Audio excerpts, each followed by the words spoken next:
Welcome to Big Blend Radio with your hosts, Lisa and Nancy, editors of BigBlendMagazine.com.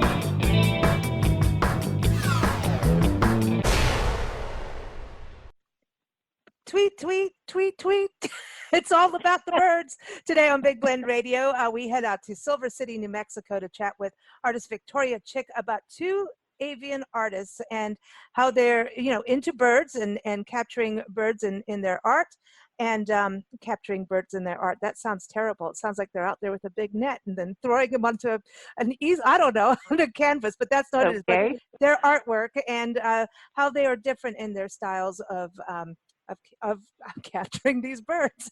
Anyway, Victoria is a contemporary figurative artist and early 19th, 20th century print collector, and she's a longtime expert contributor on Big Blend Radio and in both our digital magazines, Big Blend Radio and TV Magazine and Parks and Travel Magazine. Best thing to do, go check out her website and see her art. It's victoriachick.com. And also her article about these two avian artists is in Big Blend Radio and TV Magazine, the December-January issue. And also you can see it right on blendradioandtv.com. But tweet, tweet, Victoria, welcome back.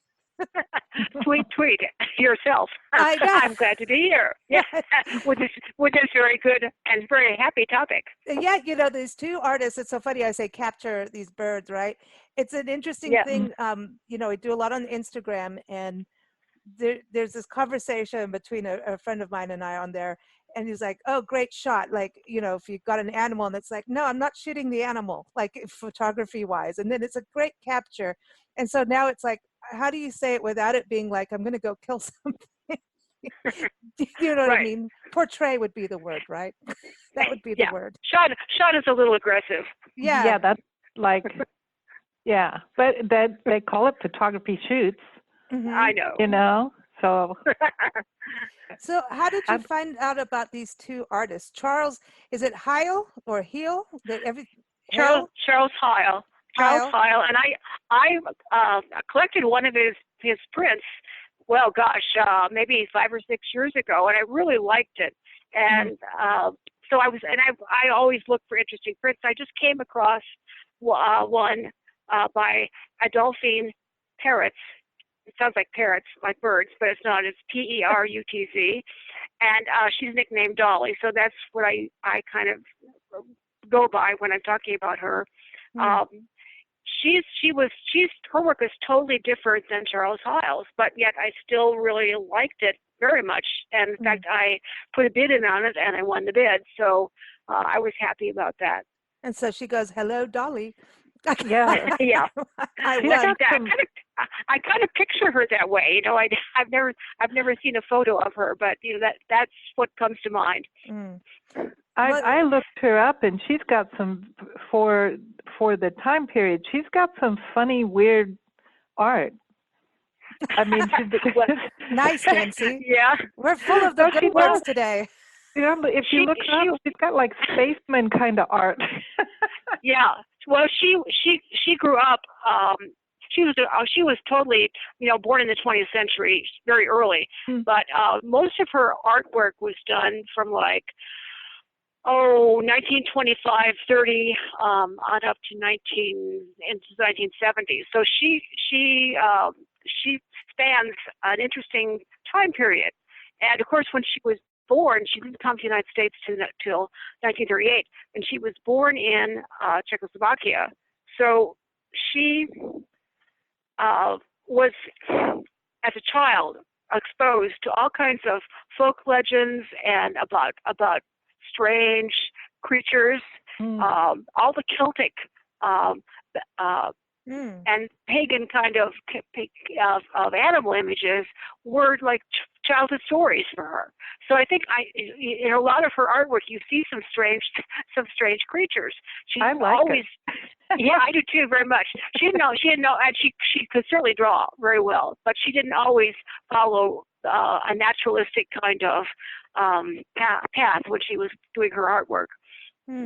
That's what's interesting to me is like when you bring up these women, how they're study these traditional styles, but they don't have their traditional styles. I mean, even when we were in Santa Fe and went to the Georgia O'Keeffe Museum, and looked at her art, you started to realize how she really just broke the mold of what women were expected to paint. And I think that's the same with Dolly here. She just, it's almost like folktale art. You know, when you were saying, you know, those, I mean, in a lot of the folktales, the images, remember we talked about the children's book illustrations and how some of them were actually pretty creepy. And some of the folktales are creepy. Well, yeah. Well, you know, kids have to work through their fears and the creepiness of children's stories. Whether you're hearing them or reading them or looking at illustrations, they really help that process. That's a good point. Like Hans Christian Andersen, he's, you know, his stuff is weird. Yeah. And that's it. I read a funny thing the other day about like Hansel and Gretel, and where they wound up pushing the witch into the oven, but it was written in a contemporary way, so that they were in big trouble with the police now, and they were going to be lifers, I think. But anyway, it is when that whole story is creepy, you know. Yeah. Right. You know, this woman's you know, she's a cannibal. Well, it's like the wolf, you know, Little Red Riding Hood goes into the forest and the wolf, and to this day, wolf conservation, they bring that up, that how people have this view of wolves being the big bad wolf, and they're not big bad wolves. Yeah. And especially the Werewolf of London. Yeah, he was a bad dude. All right, so let's go back to birds. Okay. We'll go back to, I know we always go everywhere here, but with birds, were they both, you know, did they both primarily, you know, paint birds? Well, in his adulthood, Charles Heil never deviated from painting or drawing. He was more of an etcher. Birds.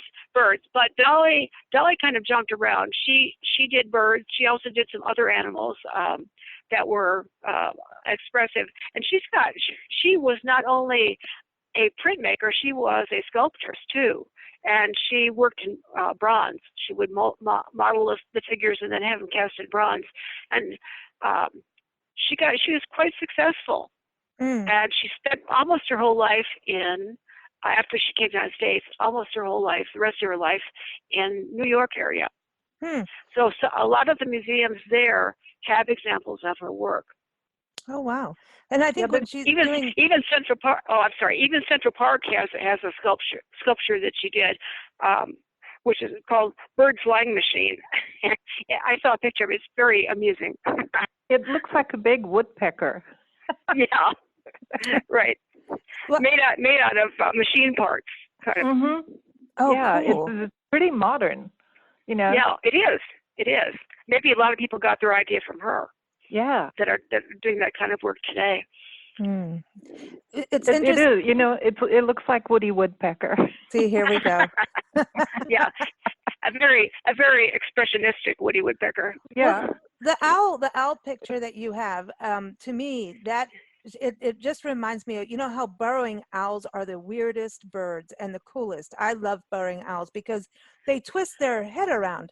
And she's got that look of, oh, he's going to do that. And the way they stare at you, they're just trippy little birds, and they're smart. I mean, when, you know, we're up in the Pawnee National Grasslands in Colorado, Northeast Colorado this year, and watched burrowing owls everywhere. Here in Yuma, Arizona, where we are now, they're out in the desert and the irrigation areas. They like to hang out there. Right.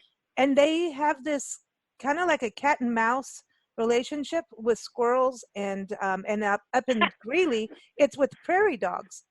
And so there's this interesting things that goes on with that. And so that's what they use, their eyes, they use there's because they both have the same sound, like an alarm sound, like squirrels have that shrill thing going on. So it's interesting to me how she portrayed that. I just, you could just see the head move, even though it's, you know, it's not moving. Yeah. I never came across burrowing owls until I moved west, and because I never heard of them in this area. And I doubt if they're, you know, really common anywhere else toward the east. but they are really, really neat. They are neat. They're funny. Yeah. They need I think that's to say, I think they're the only ground owls in the world. Ah, okay. Yeah, because they do kind of live on the ground as opposed to trees. It's different. Yeah. And I came across one when I was out riding one time, and it really startled me. My horse jumped a little bit, but it came out of the ground, and it didn't. Its behavior wasn't flight. It was like short hops and a little bit of a glide. And I've seen other birds like killdeers do that when they're trying to lead you away from their nest. So I don't know if that was the owl's intention or not, or whether they just aren't don't fly very much. But it was interesting. Yeah. Sometimes in Yuma they come out of the gutters. Now that's freaky at night. Yeah, you see these little eyes, Yeah. But they've kind of moved away from the city areas, and they really go kind of like Betty's Kitchen, Mitri Lake area, and then up where the irrigation is. That's where you see them. And a lot of times you'll see them sitting on the posts, and that's what it was in Greeley, up in Pawnee Grasslands. They're really neat, and they're out there. And then you've got the larkspur and the meadow larks, and they hide in these, because it's grasslands, so there's a lot of shrubage, and they hide in there, and they're like, "Hello, I see you," but you can't see me. So it's kind of a interesting thing. And for Charles, his work, the other bird that he has that you've got the picture of is so soft, and yet at the same time he's very realistic, but he has a softness to it. Yeah. I think he wasn't just interested in birds from a scientific standpoint. He was really in love with birds, and he'd felt that way since he was a young kid. And he used to draw birds as a child, and then he sort of detoured from that in his art studies and did other subjects for a while. But he came back to birds when he moved back from studying in Europe to the Boston area, and I see that. I think he has a sensitivity to their personality, and he does a lot of blue jays, for instance, and each one has a distinct personality. See, and that they do. Not that just that you can identify them as blue jays, but they sort of, his work just sort of goes beyond that. Yeah, like they were his. he really got into each one. Yeah, I think he spent a lot of time watching, and there's certain expressions. Birds do have expressions. If you watch them long enough, you start to see it. But then to take the next step and get it into your artwork, it's not that easy.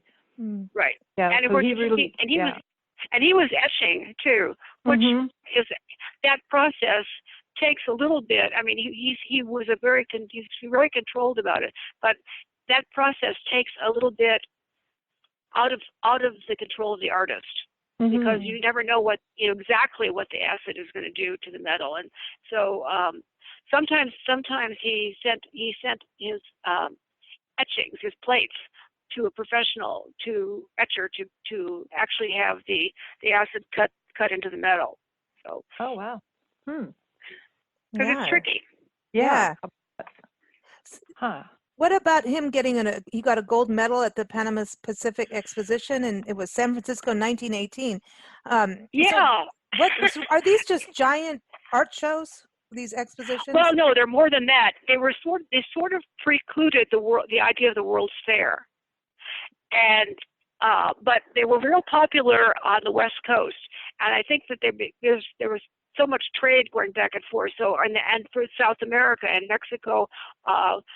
Central America, so they would call it the Pan-Pacific, and it sort of was everything that bordered the Pacific Ocean, and they would have these giant shows, and they would be trade shows, they would be show architecture, but a big part of it was art, and a lot of the artists at that time would enter their work there, because there wasn't. I mean, this is like you said 1918.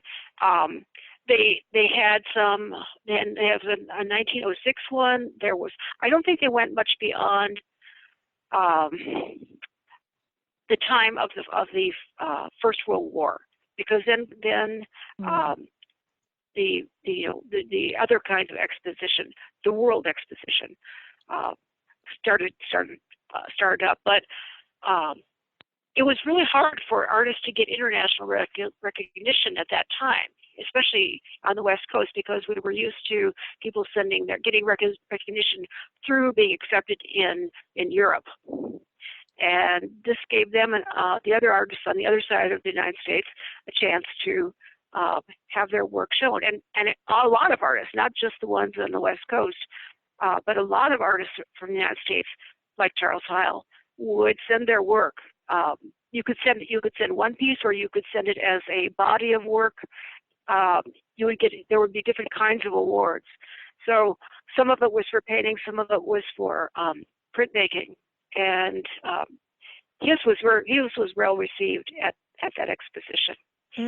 And they both seem to have their art in a number of museums, and really all over the place. I mean, he's got stuff in France and Germany, and she's got a lot obviously in the New York area, because that's where she was. Right. But it seems that they really went on to have quite a career, so both of them were successful. They were both respected, not only by other artists, but by people who loved art, people who owned museums. Eventually, with Charles Heil, he got a lot of recognition. His style of work went out of popularity, I'll say. Everybody knew it was good, but it wasn't trendy. By the time he was in his later years, so I don't know. He sort of, except for people who really were looking for bird art, he then kind of had this period of time where he was sort of ignored, and that was too bad. Dolly Parrots, of course, she got out of Europe to escape the Nazi takeover. And so she came here in 1938. She was smart. She got out early. She and her husband, and so she just spent her time. And I don't think she ever really was interested in sending her work back to Europe. I think that was such a bad time period in her life, and she was so happy in New York that and the East Coast that was where she concentrated showing her work. Wow. And she got into some really significant museums, the Whitney, Brooklyn Museum. She was had to work at the public library. Yeah, and so New York. She had an art dealer. She had an art dealer in New York too, who took care of her. But it was interesting thing about libraries, I think, because Charles Heil and Dolly Parrots both used the library as a way to reach the public with what they had to say through their art. And that was common for libraries at that time to have art collections, and that was mainly because there were not that many opportunities for people to see art. If it wasn't in a library, there weren't enough museums, there weren't enough galleries very early in the 20th century. So there was I remember the attitude of the more realistic you paint something. In fact, even in art school, the teachers, okay, if you paint really realistic, it is not a painting, it's a picture. And they had that. Well, that's an interesting distinction. Yeah. And I think if you could imagine some of the artists that we've talked about on your programs that from like the late 19th century into the 20th century into about 1930 maybe, people doing impressionist pictures and so on. They weren't really they had a hard time getting acceptance except by a small group of people who understood how they were working and what they were trying to show in their art, or communicate. So Yeah, and there was probably a holdover during that in art schools because, teachers are expected to teach a certain curriculum, and right. Yeah, and I think I think any of the creative arts are difficult to be a teacher because it's kind of like you have to teach the rules and then say, now go break them. Yeah, I mean, you can teach how to do stuff and technique, but teaching creativity is it can't be done. I mean, you could foster it and give people opportunity, but teaching it, I mean, you really, it's one of those things that everybody being an individual, everybody has their own creativity. Yeah, and when you show art, like I know because I paint wildlife or did, and then I would show the work, and then you would have the people who were like, well, oh, you missed a whisker. Right. And then you'd have and the other people on the other side would be like, well, why don't you just take a photograph? Yeah, right. Some people are real literal, and other people are real expressive, and it is you can't please both. No, you can't. Concepts. It's funny. No. Yeah, but I think I think they both had that. They've done that because they're both realistic, but there's a softness to both of them. Mm-hmm. Maybe it's because of the medium they use, but they have a personality within the drawing. Mm-hmm. Yes. That's what I like. I think that's key. That's the key to it, I think. Yeah, I think you're right. I look at a lot of artwork. I look at a lot of it online. I look at a lot of it on auction houses. I see art at garage sales even, and there's there's something about a certain piece of work that you come by and it makes you stop. It just like arrests you because there's something about it that draws you into it, and you have a connection. And that certainly doesn't happen for me except rarely. And those are the pieces I try to buy, make them mine. Yeah, when you get that connection, we've talked a lot about that. It's always interesting. Like we interview musicians. I was interviewing a musician last night, Simrit, and she's written her own ancient Greek language because there was one. My. No, it's really cool what she's done. But we were talking about the different songs, and because there are all these different languages that she sings in, and ancient Indian language. And we were just talking about this thing where she has a meaning for it, but every song has a different meaning to somebody else, and how you can just hear the notes or the rhythms, how that sound makes you feel something in specific. And I think that's the same thing in all arts. And art is, it's right. It's up to the viewer, and it's up to the artist. And if they have two different things that they're experiencing, so what? That's cool. Somebody's got to have to feel something. And that I just love the way they have captured the birds, because as a person who watches birds, they do weird things with their heads, and they do, not weird, but they're fun. They're interesting to watch. And they're, some of them are loners, some of them are societal, some of them are mating pairs for life. And so there's something in their makeup, and you can watch their personalities, and they've totally nailed it. Good stuff, man, as always. So, before you go, Victoria, what's going on in Silver City? You guys getting ready for a nice Christmas and winter season? Well, we are. The weekend after Thanksgiving, we have the lighted Christmas parade, which is always fun. Cool. And we just got through with a very heavy season of events, and one was the Gila River Festival. We had the tour of downtown art galleries. That was a whole weekend at the galleries. Anyway, it's been a hectic, and we're kind of settling down for the winter a little bit, which is good for us. And then you look forward to the big chocolate fiesta. Right.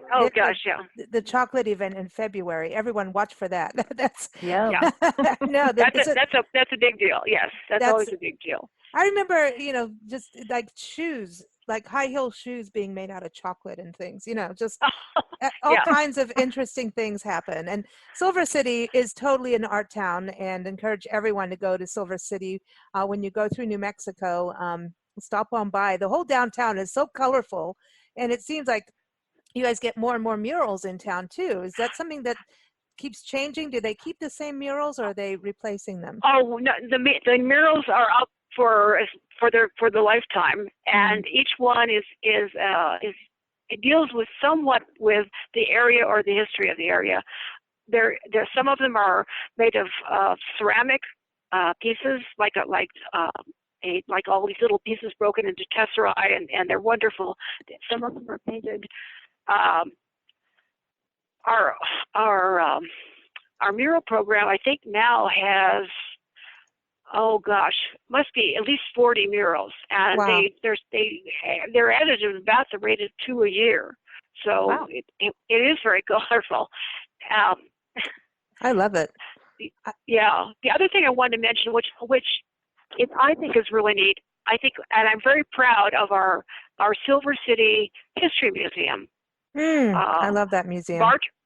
Bart Roselli is the director, and he has just led his staff through the process of being reaccredited. It's an incredible process that they have to do, and they are. I didn't realize this, but of all the 30,000 or maybe more, no, it's more than that. All the museums in the United States, let's just say, only 1,000 of them are accredited, and one of them is here in Silver City. Wow. I know. You wouldn't think a town our size would have the quality of museum, but we do. And I'm just really, really pleased that he was able to do this. That's fantastic. And I love the museum's building too. There's so many historic brick buildings, and you've got Victorian buildings, and it's just such a fascinating town for architecture as well. And you've got fascinating history. I mean, you've got Billy the Kid, Madam Millie, come on. And I was looking at the lady who created the ditch, the big ditch. Okay. So that saves the town from flooding. And here it was a woman, and she was strong in regards to engineering. And she was ahead of her time in what she did. Oh, yes. Yes, she was. There's so much history to Silver City. It's art, history, nature. You've got the Gila Wilderness area and the Gila Cliff Dwellings National Monument, one of the very first national monuments in the country. I think one of the first wilderness areas, one of the largest forests. All right, there it is. That's my plug for Silver City. You summed it up pretty well, I think. I got a big plug. All right. Well, speaking of Silver City, we love to play music for our guests, and today we've got a song. It's called Hummingbird, and it's from Wally Lauder. We like to play Wally Lauder's music for you because he comes back and forth between Silver City, New Mexico, and Tucson, and I know he was just there performing. And so everyone, this is from his new album. It's called Not Enough Time. And he did some of he went to Hawaii and wrote some over there and filmed videos over there. He did all kinds of good stuff. But you can keep up with Wally at wallylauder.com. Of course, keep up with us at bigblendradio.com. Our shows air Monday, Wednesday, Friday, Sundays. And you can listen to them on Blog Talk, Spreaker, iTunes, TuneIn, Stitcher, Spotify, Player.fm. Google Podcasts. I mean, there's a big list. So go check it out at bigblendradio.com. So I'm sure that we'll find whatever your favorite outlet is, we're on it. Also, of course, keep up with Victoria at victoriachick.com, and you'll see her article. Just go to blendradioandtv.com and type in Avian Artists and you'll find it, or type in Victoria Chick, or you can see her in our expert department. So here it is, Hummingbird. Thanks so much, Victoria. Thank you, Lisa. Thanks Bye-bye, everyone Nancy. for joining us. Hey.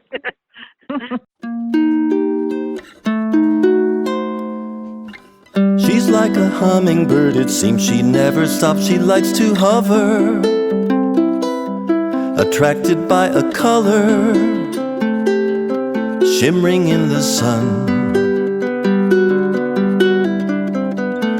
When we're together, to be together, I like to fly with her, hover in the sky with her. It's adventurous, it's fun. Sometimes she needs to rest her busy wings, if only to dream of new songs to sing.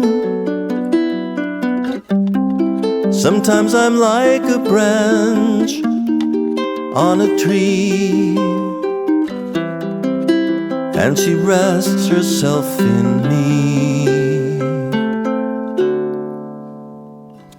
And then she's off again. There's something fascinating, always something, a captivating something just around the bend.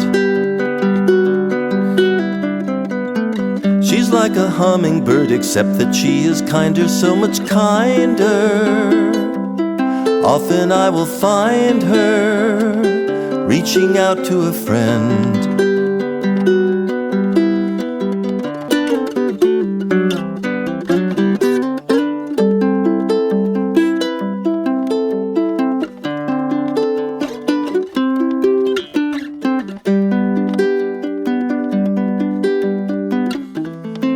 Sometimes she needs to rest her busy wings, if only to dream of new songs to sing. Sometimes I'm like a branch on a tree, and she gives herself to me.